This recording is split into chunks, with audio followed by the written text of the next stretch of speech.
sæl og verið velkomin í þáttinn Græðum landið. Að þessu sinni ræði ég við þá Eyþór Edvardsson sem mikill baráttumaður gegn loftslagsbreytingum og Björn Halldórsson bónda á Valþjóðsstöðum í Núpasveit. Björn vart einhamur þegar kemur að landgræðslu og skógrækt og hann krum á bíl sem knúinn rafmagni sem að Björn fær úr eigin rafstöð. Eyþór Edvardsson var í viðtali í Græðum landi fyrir nokkrum vikum og hér kemur sem sagt seinni partur þess viðtals. Við hefjum viðtalið þar sem að Eyþór að fjalla olíuleit á Drekasvæðinu. Bara minna það, við erum að leita olíu. Íslenska ríki að leita olíu á Drekasvæðinu. Hvað í gangi? Og við erum ekki einu sinni með samviskubiti við því. Og við flöggum þessu meira þessu hérna, við séum að verða olíuríki á þessum tíma sem að vitað að ef við höldum áfram á sömu braut þá eftir kannski 100-150 ára á þessar plánutu hérna einhverju viti. Stríðið í Sýrlandi á beina rætur til loftslagsbreytinga. Það hlýnaði of mikið í Sýrlandi sem á mörkum eyðimerkurinnar. Það var uppskerubrestur, fólk flutti í bæina, það skapaði spenna í landinu vegna atvinnuleysis og fleira sem varð að því stríði sem í dag. Flóttamannavandinn yfir Miðjarðarhafið á beina rætur rekja til loftslagsbreytinga. Þessum vötn að þurrka upp og gróður lönd einfaldlega bara að deyja, hnigna. Og við erum að horfa bara inn í byrjunina á þessum vandamálum. Fellibylurinn sem sá núna í Bandaríkjunum alveg sérstakur þegar til, hann svo stór og svo mikill. Veður öfgarnar verða meiri, hlýnunni verður meiri, þannig að þurrkasvæðin verða þurrari. Við græðum á því tímabundi hérna, tímabundi græðum á því, en þetta ekki eins og það að vera, svo mikið víst. Nei. En ljósbóndarnir þeir að við getum gert eitthvað? Við getum gert eitthvað og við getum gert svo mikið. Við erum að losa 16,5 milljón tonna. 11,5 milljón af þeim bara mýrlendi sem enginn nota. Mýrlendi. Og við getum notað þetta alveg svaklega mikið. Margt af þessum við erum að vinna í eins og með bílana og fleira, það mun koma fyrir eða síðar. Vonandi fyrr en síðar. Því að tækninni bílaframleiðendur bara búin að taka þetta alvarlega með vita að það ekki framtíð í olíunni, það bara vita mál og því meina skiptum orkugjafa. Við erum að sjá sólarsellunar eins og kísilverðin til dæmis sem við erum að fara að loka.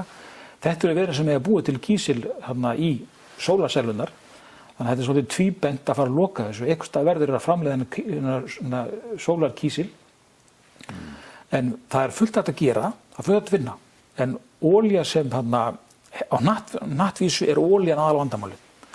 Brennsla á gömlum jurtalefum. Við erum ekki alveg að höndla það sem við erum. En Íslendingar með sérstakar stöðu, við erum með votlendi, við getum stöðvað þessa losun. Þessi losun víða heim líka, það ekki aðstæð. Það tekur ekki Þýskaland og lokar skurðan þar. Það bara þéttbýlt og flókið. Það ekkert land til þess að fylla upp í. Þú býr ekkert í mýr í Þýskaland eitthvað stóru stíl. Við Íslendingar getum gert þetta. Og þetta bara í handraðanum. Hérna allt út allt. Og auki skógrækt líka. Og auki skógrækt og auki skógræktina. En stærsti ávinningurinn, langstærsti ávinningurinn eru mýrarnar. Náttúran bara svo öflug. Það bara, ef við förum að rugla náttúrunni því þetta allt í balans. Þetta allt í balans. Við erum búin að rugla þessum balans. Við erum að losa meira heldur en við bindum. Og því verðum við annars vera að auka bindinguna og stöðva losunina. Á þessum tímapunkti skiptir mestu máli að stöðva losunum sem hratt og mögult því hún aukast. Nú næsta ári verið kosið til sveitarstjórna. Fólk að taka sig saman og mynda nýja flokka og gamlu flokkarnir að hrista ríkið af sínum stefnuskrám. Þessi málaflokkur ætti að vera sterkur inni hjá öllum framboðum, það ekki? Jú. Og ef að menn eru virkilega að hugsa til framtíðar, því ef þú stjórnmálaður þá ekki að hugsa gærdaginn og hugsa framtíðina.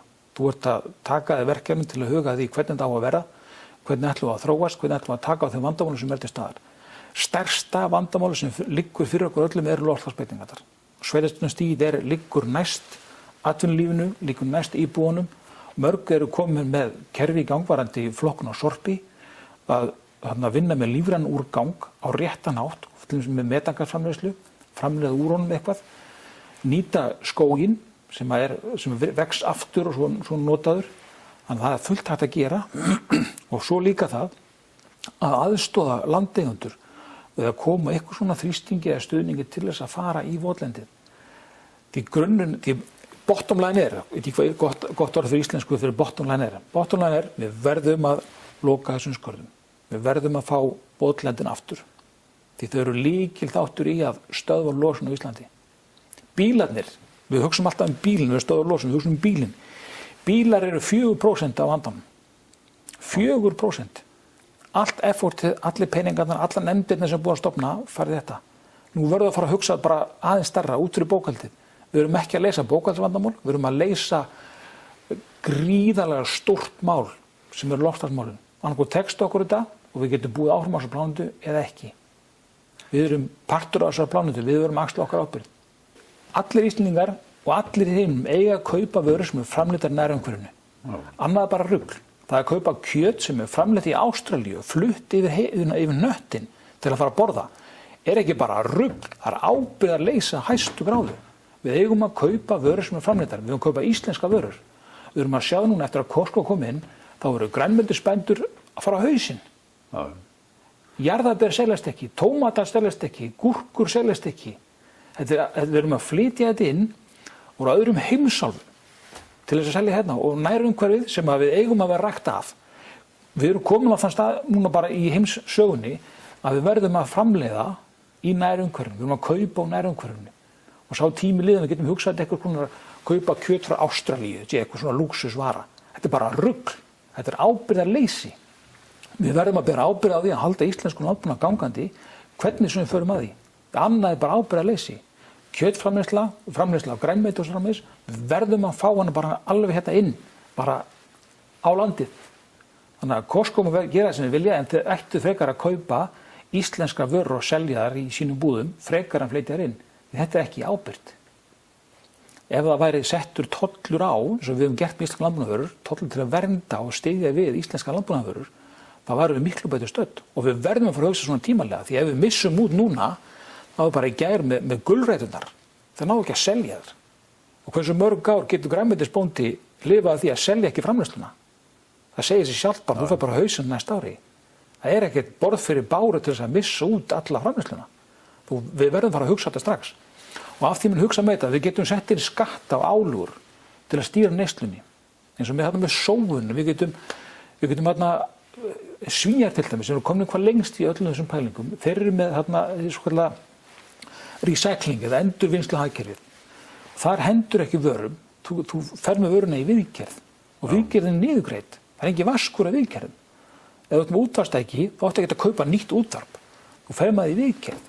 Og það er aðeins sem gerir þetta fyrir þig og þú ert ekki að borga neina skatta. Það var dýrar að kaupa nýjar vörur heldur en láta laga. Og við eigum að staðan fyrir að fara að henda gömlum sófarsætum og eigum að selja bara útsölu. Þannig að markaður ná jafnvægi. Við þurfum að fara út í miklu meiri þess að kalla minimalisma. Við þurfum að koma að stað með miklu minna heldur við erum. Þurfum að draga úr lífsgæðum? Við þurfum að draga úr, ekki bara lífsgæðum, svolítið bara koma að upplifa, við þurfum að draga úr neysluhyggjunni. Við þurfum að kaupa allt of mikið. Við þurfum að eyða allt of miklu. Og veistu hvernig jarðardagurinn er? Í byrjun ágúst er jarðardagurinn. Ég held að sé 5. eða 12. ágúst eitthvað líka. Það er svo tímapunktur á árinu þar sem við höfum efni á því. Þar sem jarðarkringlan bara ber uppi af lífskjörum. Eftir ágúst eru við komin á kostnað framtíðarinnar. Við erum að sóa auðlindum framtíðar. Þannig að við erum bara, þessi leikur gengur ekki upp, hvernig sem á það litið. Nei. Við þurfum að fara að hugsa aðeins öðruvísi. Og stjórnmálamenn er ekki alveg komnir þangað, sem sást kannski best í síðustu kosningum, að loftslagsmál og öll þessu stóru mál til framtíðar er ekki inni. Bara er ekki inni í umræðinni, bara því miður. Þannig að þín skilaboð til stjórnmálamanna þeirra sem eru að bjóða sig fram eru þau að taka þennan málaflokk alvarlega. Já, ef menn ætlar að taka þessi alvarlega og ætla að skipta mála á þessari plánetu og fara í þau embætti sem að ráða svolítið í framtíðinni, taki þennan málaflokk alvarlega. Og þetta er ekki málaflokkur sem stendur einn og sér, það tengist öllu. Við þurfum að koma því inn að fjárlög. Við þurfum að koma því upp að fjárlög séu rýnd með tilliti til loftslagsmála. Búvörusamningur til dæmis þarf að taka algjörlega mið á loftslagsmálum. Algjörlega mið á loftslagsmálum. Þetta er lengdar eða eina leiðin út úr þessu. Því annað er bara til einna nætur. Við þurfum að rýna þetta og koma þess inn með gott skipulag þannig að þetta gangi. Þetta er bara með ofbeit. Ef við setjum of marga hesta á túnu og eyðileggur túnið. Þetta er bara nákvæmlega sama. Við verðum að komast af á þessar plánetu til langs tíma. Við þurfum að stilla okkur af. Og við getum gert það mjög auðveldlega með efnahagslegum hvötum, með því að stýra álögum. Við erum til dæmis ennþá með 1 árs fyrirvari ákveðið hvort að álögur á vistvæna bíla, eða vistvænni bíla, verði á næsta árið ekki. Í desember ár hvert ákveðið, þá segir einhver upp í þolmannu, jú, höfum þessi ívilnun núna 1 ár viðbót. Sem því það ekkert að það skipleiki neitt í bílasölu. Þið geta ekkert sagt eftir 2 ár verði þessi bíl líka að bjóða frá þetta.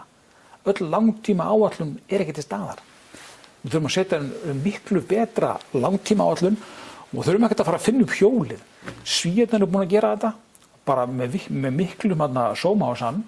Þeir náðu fyrir nokkrum ára síðan samstöð með allra stjórnmálaflokka að þetta loftslagsstefna Svíþjóðar.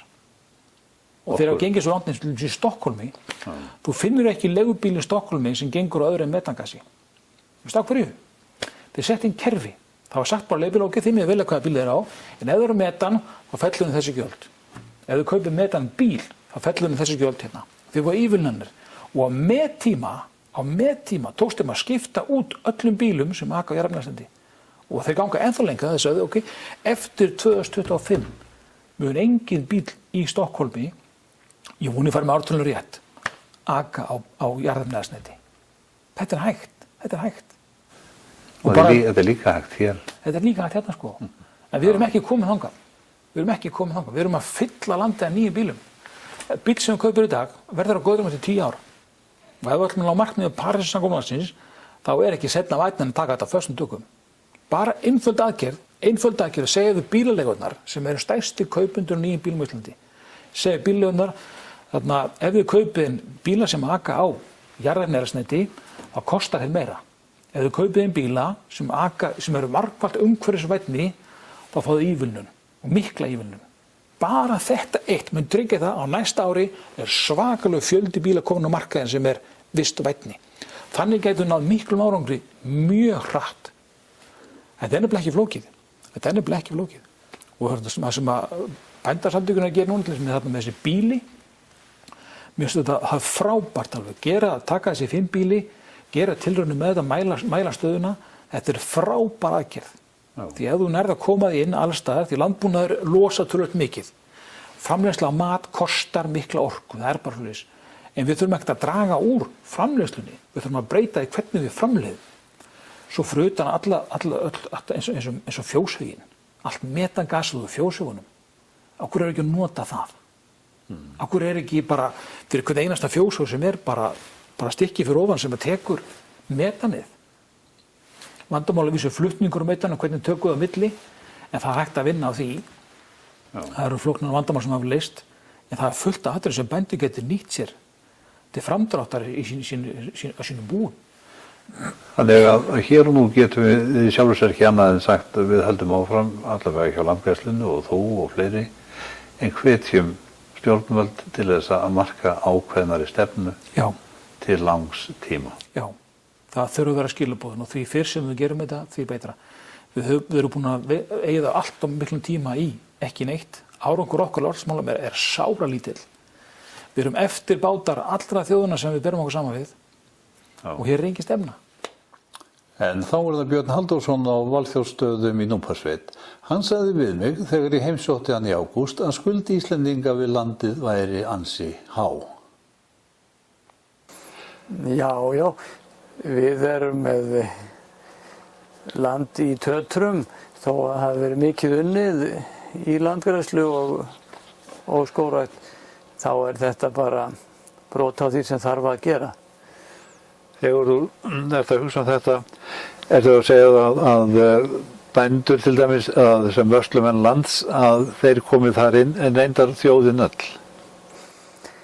Já, ég tel að öll þjóðin sé nú upprunnin úr sveitunum og fólk hér á öldum áður, það gat ekkert annað en beitt landið mjög stíft. En nú höfum við tækifæri til þess að fara að endurgreiða þessa skuld. Og það ekki bara við bændur heldur öll þjóðin, finnst mér, sem að eiga að standa að því. Já. Hvernig sérðu það gerast? Já, ég myndi vilja sjá að bændum, til dæmis sauðfjárbændum sem að þurfa nú væntanlega að fækka fé út af erfiðri sölu, að þeim væri gefinn kostur á því að fara meira út í þessu verkefni en fengju eitthvað greitt fyrir það, þannig að þetta yrði mögulegt, sko. Já. Bændur að missa mikla tekjur ef að þeir fækka fénu og mér finnst nýji samningurinn hvetja bændur frekar til að fjölga. Já. Sem að ekki nú skynsamlegt eins og Má ekki líka segja sem svo framheldur sem horfir, þá munu æðimargir bændur hverfa frá búskap og þá myndist vissulega vist upplausnar ástand, en þá hverfur líka mikil þekking úr sveitum landsins, þekking sem myndi koma sér vel við að ná landinu ná landinu upp aftur, ef svo mætti segja. Já, það bæði það og svo líka það að bændur eru í lykilaðstöðu til þess að græða upp vegna nálægðar við landið og þeir hafa líka oft á tíðum lífrænan úrgang, heyrúllur, skít og ýmislegt sem að kemur landinu mjög til góða ef því synt að dreifa því. Já. En það kostar fyrirhöfn og vinnu og þekkingu. Og þekkingu og menn geta ekki gert þetta endalaust í sjálfboðavinnu. Já. Nú eru margir melar hérna í kringum Valþjófsstaðafjall sem að þú hefur grætt upp. Þú sýndir mér rófabörð sem er ekki rófabörð lengur. Jú, og það eru mörg sem á eftir að laga, mjög margir kílómetrar af rófabörðum. Já. Og það er mikið starf óunnið. Hluta af þessu hefur unnið með aðstoð landgræðslunnar, það er að segja bændur græða landið og eins með landbótasjóði, er það ekki rétt? Jú, og ég hef reyndar fengið styrk, fekk núna síðast styrk frá umhverfissjóði Landsbankans, ef ég að fara rétt með nafnið, sem hjálpar allt saman til. En að miklu leyti hefur þetta nú verið svona þannig að maður hefur sjálfur lagt til eitthvað af ábyrgði og eitthvað af kostnaðinum og alla vinnuna og olíuna og vélanotkunina sjálfur, sko. Þannig að þetta ekki þannig að setja að lifa af því. Nei. En þannig þyrfti það að vera, finnst mér, ef það ætti að halda sveitunum í byggð og jafnframt að bæta landið eitthvað upp í þessa miklu skuld sem að ég tel að við séum í. Sem hefur myndast á röskum 1000 árum. Já. Og ég veit að þú er gert mikið að því að ná í reka og þú sagar þetta í sundur og veitingastæður á Húsavík brýtur spýtum að timbrið utan frá þér, er það ekki rétt? Já, jú, við höfum verið aðeins að reyna að vinna timbur og selja í klæningar og ýmislegt svona. Já. Þó að það sé ekki stórum stíl, en ég hef fengið eða samið við bændur á Sléttu að fá og lítið reka við þar og víðar til að vinna úr, en það reyndar ekki mikið magn. En ég aðeins hef byrjað að saga tré úr skógræktarreit hérna við Ferjubakka sem heitir Akurgerði. Já. Og það er svona, fyrsta skipti sem að þaðan kemur svona nýtilegt timbur úr því, þannig að þetta, og það er svona mannsaldur síðan að það var gróðursett. Já. En við höfum aðeins verið að grísja þar. við Eiríkur og fleiri. Nú áhugi ykkar á umhverfinu, hann kemur meðal annars í ljós í þessum rúllum sem þú stendur við. Alla jafnan þá þetta allt saman plasti klætt en hér þær bara alls ekki í plasti. Já, við vorum heppin, fengum góðan þurrk og þá náðum við eitthvað rúmlega 1000 litlum böggum sem verið að súþurrka og síðan rúllum sem við taldum að væri útþurrar og það búið að stapla þeim hér inn. Það eru eitthvað tæplega 100 talsins. Já. En sparar engu að síður töluvert plast. Já, einmitt. Sem orðið svona eitt vandamálið í nútíma búskap. Það allt þetta plast sem notað og þarf eitthvað svo að gera við á eftir. Já, það nokkuð til í því. Það eru allmörg tonn sem falla til á ári hverju í plast í búskap. Já. En þegar þú horfur á jörðina og veltir framtíð hennar fyrir þér, hvað kemur upp í hugann? Já, það nú bara að svona, maður að reyna að skilja við þetta í betra ástandi heldur en maður tók við því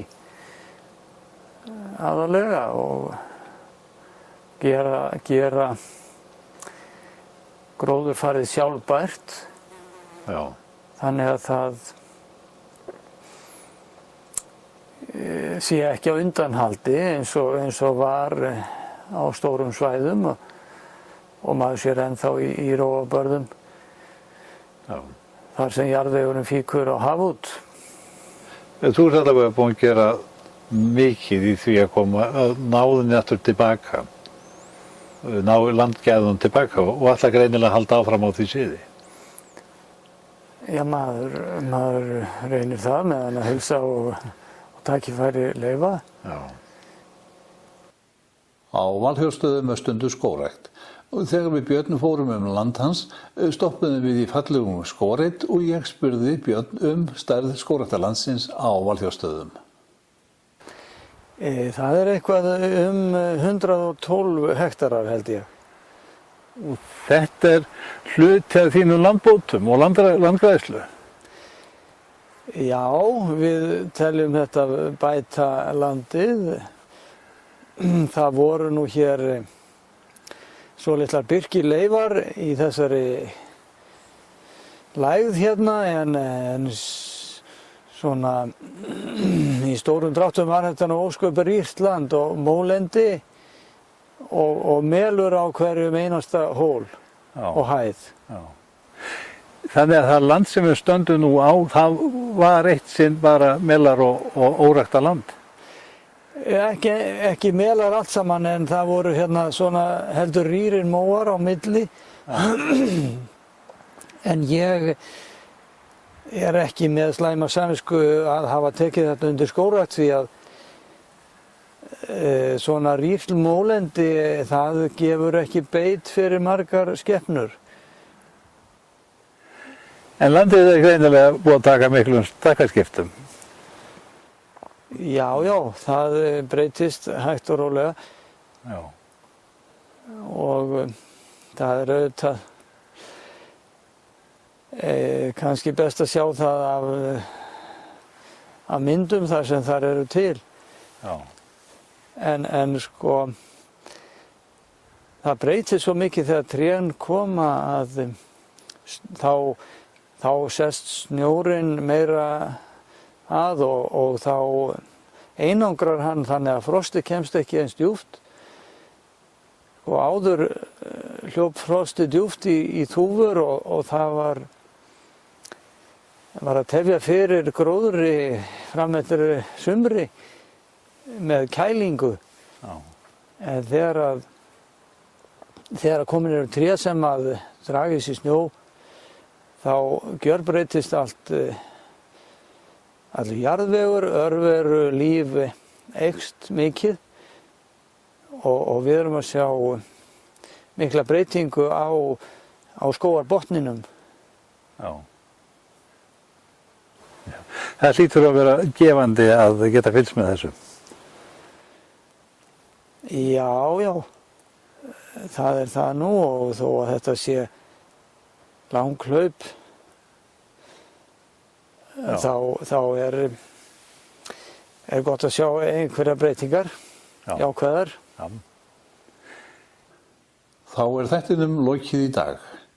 Ég vil minna þá sem hafa aðgang að Facebook að skoða síðu baráttuhópsins París 1,5. Það er vel þess virði. En enn og aftur takk og ég kem aftur að viku liðinni. Góða stundir.